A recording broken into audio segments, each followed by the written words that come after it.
Wadhkuru nikmatallahi alaikum. Dan kalian ingatlah nikmat Allah yang diberikan kepada kalian bil Islam, yaitu di sini maksudnya dalam ayat ini adalah diberi nikmat bisa Islam. Ingatlah nikmat Allah. Dalam konteks ayat ini surat Al-Maidah ini ayat berapa? 7 itu diberi nikmat Islam karena tidak ada nikmat yang lebih penting dibandingkan nikmat iman Islam. Ini kalau Guru Sekumpul itu menjelaskan dalam Al-Quran ini wadhkuru nikmatallah wadhkuru nikmati. Apa jenis diulang-ulang terus oleh Allah itu. Jadi faedahnya itu kita itu disuruh mengingat-ingat nikmat Allah. Gitu loh. Bukan mengingat-ingat bala atau cobaan atau yang lain-lain dari Allah. Karena nikmat Allah itu jauh lebih banyak daripada bala, daripada cobaan. Kan itu. Dan dengan mengingat nikmat Allah kita bersyukur. Kalau bersyukur ditambah. La ing syakartum la azidannakum, kan itu. Jadi kita itu disuruh mengingat-ingat nikmat Allah. Nikmat Allah. Nikmat yang diberikan Allah kepada kita. Sehingga kita gembira. Anak Guru Sekumpul itu menjelaskannya begini. Kalau kita punya anak sudah mulai akil balik, yang pertama kita biasakan untuk anak kita itu adalah bergembira. Gitu loh. Bergembira jalannya, bergembira bagaimana? Mengingat nikmat Allah yang telah diberikan pada kita. Wa in ta'udzu ni'matallah la tuhsuha. Kalau kalian menghitung-hitung nikmat Allah, kalian tidak akan mampu karena saking banyaknya. Dengan gembira, bersyukur gembira, kita beribadah itu karena dorongan itu, bergembira, bersyukur. Itu ibadahnya karena gembira itu. Karena gembira bersyukur, itulah kita bisa menjadi cinta, mahabbah kepada Allah. Itu loh, Rasulullah ngajarinya kayak begitu. Jadi kita, kok kamu sholat? Ya, karena aku bersyukur, aku gembira. Aku cinta, kan itu. Itu nanti kaitannya tahadu, tahabu, salinglah memberi hadiah, maka kalian akan saling mencintai. Kan. Dengan mengingat pemberian Allah kita bisa menjadi lebih mudah mencintai Allah. Betul. Jadi kita beribadah karena bersyukur. Seperti Rasulullah itu ditanya oleh istri beliau, Aisyah radhiyallahu anha, wahai Rasulullah, bukankah Allah telah menjamin semua dosamu diampuni? Dan engkau ditinggikan derajat di surga yang tidak ada yang bisa menandingi derajat engkau. Ketika Aisyah radhiyallahu anha itu melihat Rasulullah kok tiap malam sholat sampai kakinya bengkak kan itu, sholat tahajud. Ya, Rasulullah menjawabnya, bukankah aku patut bersyukur kepada Allah? Gitu loh. Pertanyaan itu kan maksudnya Sayyidah Aisyah itu, langsung sudah diampuni kok berpayah-payah salat. Ya Rasulullah menjawabnya, ini saya bersyukur. Gitu loh. Sayyidina Ali karo Fatimah Az-Zahra ketika dinikahkan itu sepanjang malam sholat tahajud sendiri-sendiri. Sayyidina Ali bertanya kepada Fatimah, kenapa engkau tahajud sepanjang malam? Karena aku bersyukur telah dinikahkan Rasulullah denganmu. Kemudian Fatimah juga tanya kepada Sayyidina Ali, engkau juga semalaman sholat tahajud? Ya karena aku bersyukur telah dinikahkan Rasulullah dengan putri Rasulullah, yaitu dirimu. Jadi bersyukur terus. Jadi kita itu bersyukur bukan kok nggak usah minta upah, kita sudah dikasih J. Dan kalau kita itu nggak minta upah malah dikasih upah banyak. Kalau begitu kita kalau ibadah pura-pura tidak minta upah. Jadi bersyukur itu gembira. Dan gembira kata Guru Sekumpul itu dada kita luas. Luas itu kalau dada luas maksudnya pikirannya luas, jiwanya luas, perasaannya longgar. Itu kalau belajar cepat, kalau beribadah lebih dekat kepada yang dimaksud oleh Rasulullah kan itu. Betul. Nah itu tidak mengharapkan apapun. Karena kita bersyukur. Betul. Orang bersyukur itu kan mengucapkan terima kasih karena sudah menyadari terlalu banyak yang diberi. Nah, Guru Sekumpul juga mengingatkan bait Ibnu Atha As-Sakandari dalam Hikam itu nikmat ijad dan nikmat imdad itu loh yang yang apa jenenge apa yang tidak memungkinkan kita untuk tidak bersyukur. Nikmat kita ijad itu kita dibuat oleh Allah, diciptakan. Kan Allah itu kan bisa saja tidak menciptakan kita. Coba kalau tidak menciptakan kita, lo gimana? Pusing toh, gimana kita? Ya, kita sudah Allah memutuskan untuk membuat kita, untuk menciptakan kita, itu harus disyukuri toh. Apapun keadaannya. Kemudian imdad. Imdad itu pertolongan Allah menjaga kehidupan. Kita bisa, apapun wujudnya kita masih hidup. Itu kan karena imdad Allah. Apalagi diberi Islam, diberi ya kita syukuri. Gitu loh. Itu tidak harus punya uang. Karena orang bisa punya uang itu setelah diciptakan Allah. Kalau diciptakan aja enggak. Gitu. Yang lain-lain gitu loh. Udara, bisa bernapas, bisa. Seandainya hidup sudah tidak bisa bernapas macam-macam, enggak punya apa-apa, kan masih diciptakan. Bayangkan kalau tidak diciptakan, terus gimana? Kita di mana? Gitu. Nah gitu loh. Allah itu dalam Al-Quran, uzkuru nikmati, wazkuru nikmat Allah itu berulang-ulang.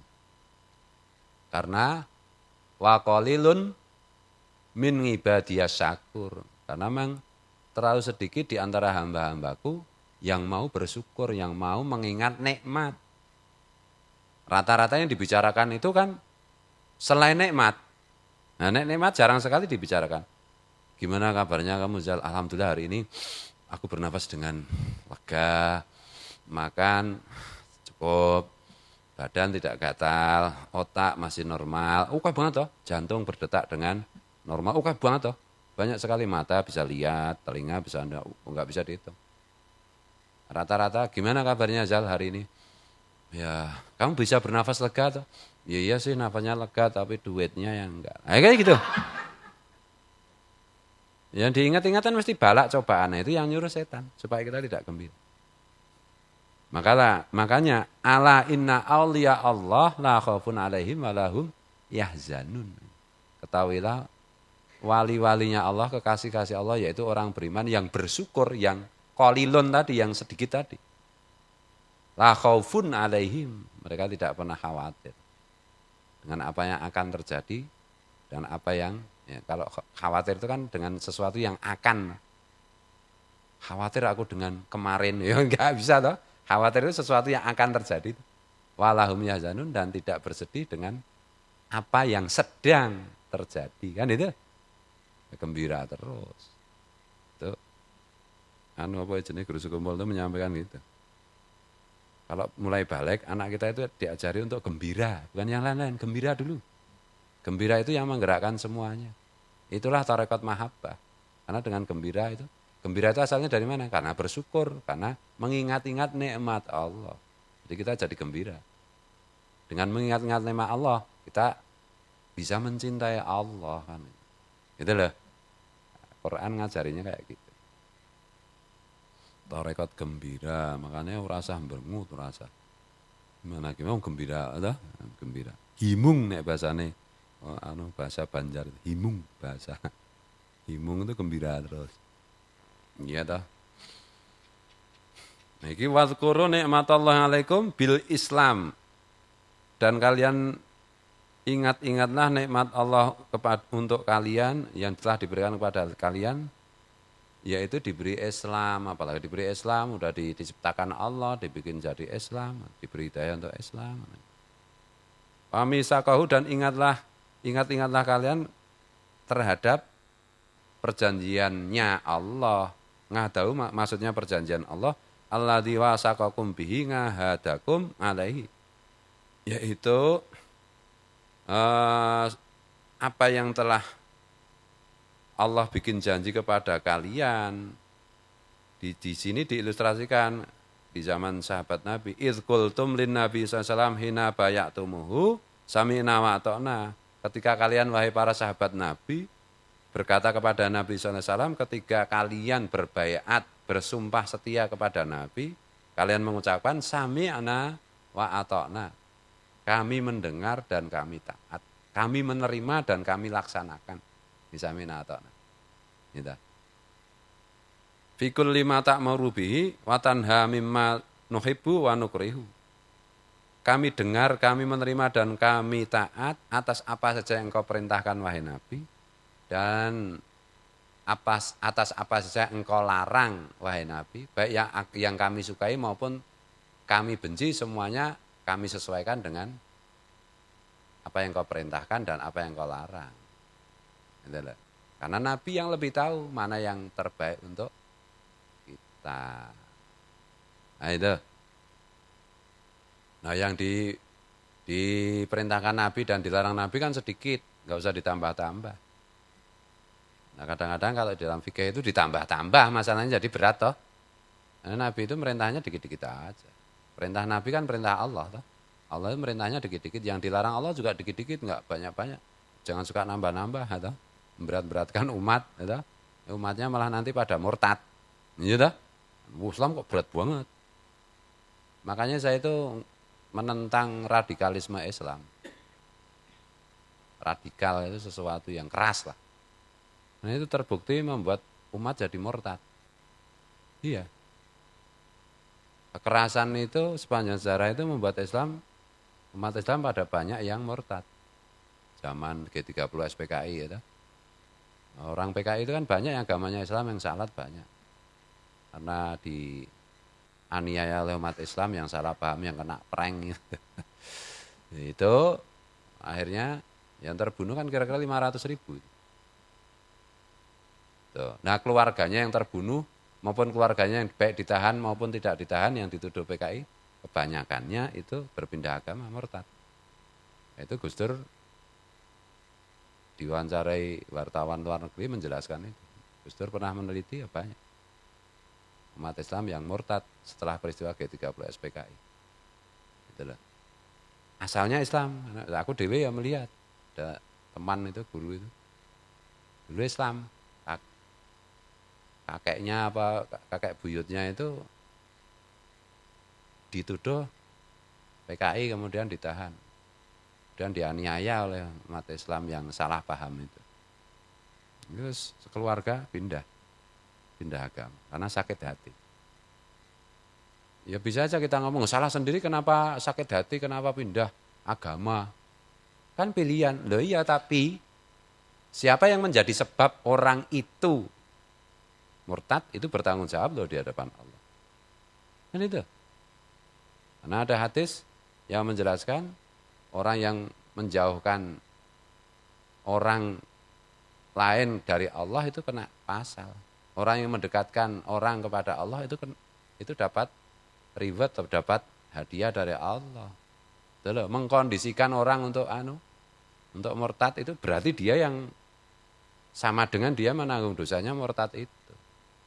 Nah Islam kalau ditampilkan dengan keras, dengan sulit, padahal itu hanya menyangkut hal-hal yang ikhtilaf, itu loh, hal-hal yang beda pendapat antar ulama, yang semuanya itu rahmatul ummah, khilaful a'imah rahmatul ummah, beda-beda pendapat ulama itu adalah rahmat untuk umat biar memilih, kok diharuskan harus memilih yang ini. Itu namanya menjauhkan umat dari Allah. Sama juga dengan budaya. Kenapa saya mengkritik tentang budaya Arab yang dibawa-bawa dalam Islam? Itu orang bodoh akan mengatakan, nanti akan mengutip hadis. Rasulullah kan pernah menyampaikan, orang yang benci Arab itu tanda munafik. Tapi orang yang mengutip hadis Rasulullah tentang orang yang benci Arab itu munafik, itu tidak menjelaskan apa yang dimaksud Arab oleh Rasulullah. Arab yang dimaksud Rasulullah itu kan Islam, bukan Arab sebagai bangsa. Karena Arab sebagai bangsa sebelum ada Islam itu jahiliyah. Dan itu. Nah budaya Arab yang diserta-sertakan dalam Islam itu berbahaya. Bisa membuat umat murtad. Karena di sini itu ada budaya Indonesia sendiri, ada budaya Kalimantan, ada budaya Jawa, ada budaya macam-macam. Makanya Wali Songo yang dipimpin oleh Sunan Ngampel, yang seorang sayyid, seorang habib itu, gitu, juga Sunan Kudus, juga Sunan Gunung Jati, itu kan semua Habib, semua Sayyid. Enggak bawa-bawa budaya Arab untuk mendakwahkan, mengajak orang Nusantara untuk masuk Islam. Dan berhasil. Itu loh. Sunan Bonang, itu putranya Sunan Ngampel. Iya tak? Sayyid, Habib.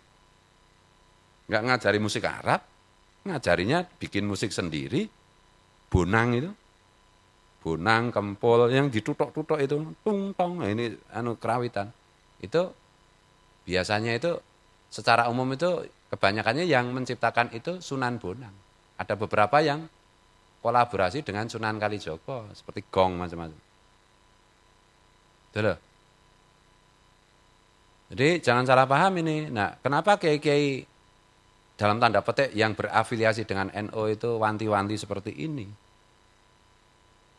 Itu karena itu berbahaya untuk dakwah Islam itu sendiri kalau tidak hati-hati. Gitu loh. Kenapa sampai seorang Bung Karno aja mengatakan, jadilah orang Islam, tapi jangan jadi orang Arab. Maksudnya itu budayanya itu loh. Karena Islam itu bukan budaya. Budaya Arab itu ya jahiliyah itu. Tukang perang macam-macam itu. Itu loh. Jangan salah paham. Oh, siapa yang anti Arab berarti munafik seperti hadis Nabi. Yang dimaksud Arab oleh Rasulullah, istilah Arab di situ itu Islam. Bukan Arab pati genah itu, bukan. Itu loh. Diambil Islamnya, diambil Rasulullahnya, tapi jangan diambil apa itu kotoran-kotoran budaya itu, jangan. Di Jawa ya pakai budaya Jawa. Jangan pakai budaya yang lain, jangan pakai budaya Rusia, jangan pakai budaya Arab, Islam. Tapi budayanya Jawa. Gitu loh. Ini kadang-kadang salah paham ini sing aliran sumbu pendek itu loh, waton keras. Tuh, iya toh. Nah gitu, Wali Songo berhasil mengislamkan orang Nusantara. Diganggu oleh prank 30 SPKI, umat Islam diadu domba, sedemikian rupa ceritanya versinya kan macam-macam. Pada intinya yang terlihat akibatnya adalah setelah peristiwa G30 SPKI itu banyak umat Islam yang murtad. Yang dituduh PKI, yang ditahan, yang keluarganya dibunuh.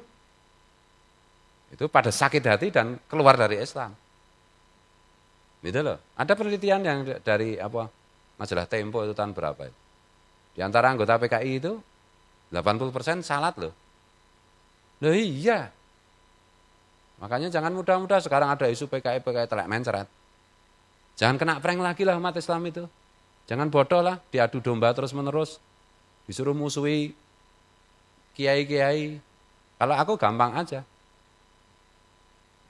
Orang kok memusuhi Gus Dur, pasti gobloknya itu pasti. Itu loh, pasti goblok itu. Mau kiai, mau ustadz, mau habib, pakai serban atau enggak pakai serban, memusuhi Gus Dur, itu kelihatan gobloknya. Itu loh. Karena enggak ada wali besar kecuali sayang sama Gus Dur. Abu Yatim Nyati Banten sayang banget sama Gus Dur. Gitu? Maulana Sekumpul, guru Sekumpul sayang banget sama Gus Dur. Enggak mungkin Abu Yatim atau guru Sekumpul kok keliru menyayangi, gitu. Gus Dur itu disayang banget. Kamu enggak ngerti apa-apa, gitu, memfitnah Gus Dur. Gitu, nganggep menuduh Gus Dur liberal, Syiah, ya Allah, ya Rasulullah. Apa kamu lebih pintar dari Abu Yatim? Apa kamu lebih pintar dari guru Sekumpul? Itu loh, guru Sekumpul bilang itu siapa yang menjelek-jelekan Gus Dur, katulahan. Gitu loh, enggak peduli itu siapa, katulahan. Gitu. Jangan ikut-ikutan kayak gitu. Tuh, itu ya. Jadi orang Islam itu jangan ditipu, dibohongi terus gitu loh. Dengan atas nama agama gitu.